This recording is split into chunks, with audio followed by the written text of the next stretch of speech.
ఎలా ఉన్నారు? బాగున్నారండి? నేనైతే బాగున్నాను, మీరు బాగున్నాను కోరుకున్నానండి. ఈ రోజు నేను పప్పు తప్పడం చేద్దాం అనుకున్నానండి.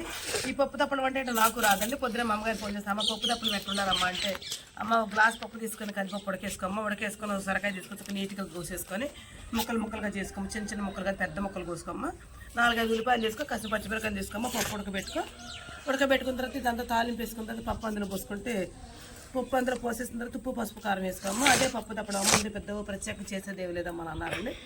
అందుకే నేను ఈ విధంగా ముక్కలు కోసుకున్నానండి. ఉల్లిపాయలు ఇవ్వండి, పచ్చిమిరకాయలు, బెండకాయలు, కందిపప్పు ఇవ్వండి, ఉడకబెట్టుకున్న కందిపప్పు. ఇదంతా చక్కగా మన ముక్కలన్నీ కోసేసుకున్న తర్వాత అప్పుడు కూర స్టార్ట్ చేసుకుందామండి. పప్పు తప్పడానికి కావాల్సిన పదార్థాలండి: 4 బెండకాయ ముక్కలు, కాసిన ఉల్లిపాయ ముక్కలు, కాసిన పచ్చిమిరకాయ ముక్కలు, కాసరకాయ ముక్కలు, ఎల్లిపాయ జీలకర్ర అల్లం పేస్ట్ పట్టానండి, కారం, కందిపప్పు ఉడకబెట్టింది, ఉప్పు, చింతపండు, పసుపు. వీటితో మనం చేసుకోవాలండి. ఇప్పుడు బాండి పెట్టేసుకున్నానండి. బాండి పెట్టేసుకుని ఆయిల్ వేసేస్తాను. అన్నిటికన్నా ముఖ్యమైనది ఏంటనుకున్నారు? కరివేపాకు చెప్పడం మర్చిపోండి. కరివేపాకు అన్నిటికన్నా ఫస్ట్గా వెల్లిపాయ జీలకర్ర వేసుకున్నాను. నేను పుచ్చి పెట్టా కదా నల్లతో పాటు.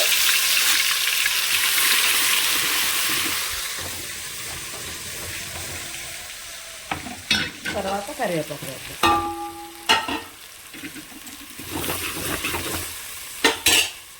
తర్వాత పచ్చిమిర్చి,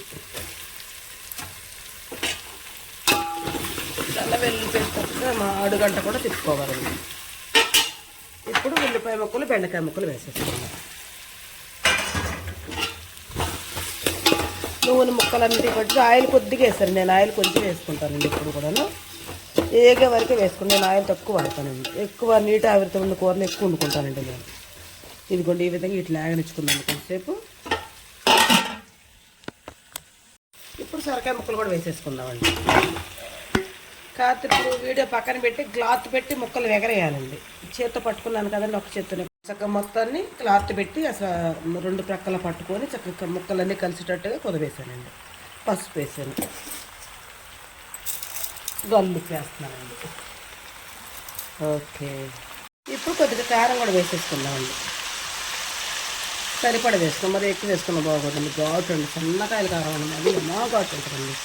ఇప్పుడు దీన్ని కూడా చక్కగా కలిసేటట్టు మనం క్లాత్ పెట్టి ఇచ్చేసుకున్నాం. చూడండి, పసుపు, గల్లుప్పు, బెండకాయలు, సొరకాయ ముక్కలు, ఉల్లిపాయ ముక్కలు, కరివేపాకు, ఎల్లిపాయ, అల్లం, జీలకర్ర మొత్తం కలిపేసిన చక్కగా ఈ విధంగా తయారు. ఇప్పుడు ఇందులో మనం కందిపప్పు ఉడకబెట్టి కందిపప్పు పోసేసుకున్నామండి.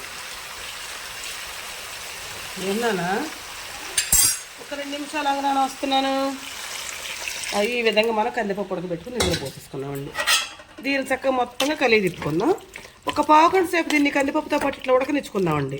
ఇట్లా ఉడకనిచ్చుకుంటే ఇది పప్పు తప్పడం అవుతుందండి. ఉడకనీయకుండా పోసుకొని సాంబార్ అవుద్దండి. ఇట్లా చక్క పప్పుతో పాటు ఇది ఉడకాలి కొంచెంసేపు. ఉడికిన తర్వాత అప్పుడు మనం కొంచెం చింతపండు పులుసు వేసుకుంటే చాలా టేస్టీ ఉంటుందండి.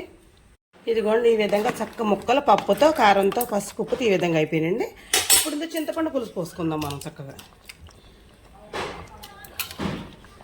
చింతపండు కొత్త చింతపండులా కొంత మన మా అమ్మగారు చింతపండు లేదంటే పంపించారని చక్కగా భలే చేస్తుంది. మా అమ్మ ఎంత ఓపిక చేస్తుందండి మా మమ్మీ.